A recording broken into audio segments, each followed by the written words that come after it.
এই মুহূর্তে শহরের ম্যাক্সিমাম জায়গায় জল নেই, যদিও বৃষ্টি হচ্ছে।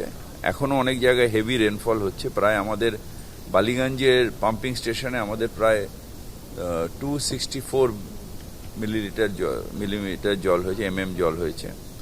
এটা হাইয়েস্ট কলকাতায়। সুতরাং অনেক, আর বেহালা ফ্লাইং ক্লাবের ওখানে খুব বেশি জল হয়েছে। তো আমরা বিভিন্ন জায়গায় চেষ্টা করছি। আমাদের এখনও যে কর্মীগুলো রাত্রিরে জেগে ছিল তারা আবার নেমে পড়েছে।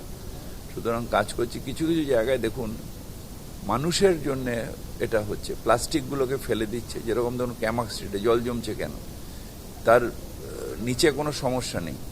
ওই খেয়ে দিয়ে ওই যে প্লাস্টিকগুলো ঠোঙাগুলো ফেলছে, ওইটা গিয়ে গালিপিটগুলোতে জাম করে দিচ্ছে। গালিপিটে জাম হতে ওখানে পুরো জল ভাসছে। এখন আমাদের কর্মীরা গিয়ে ওগুলোকে তুলে দিচ্ছে, হু হু করে জল বেরিয়ে যাচ্ছে। এরকম কিছু কিছু জায়গায় হচ্ছে।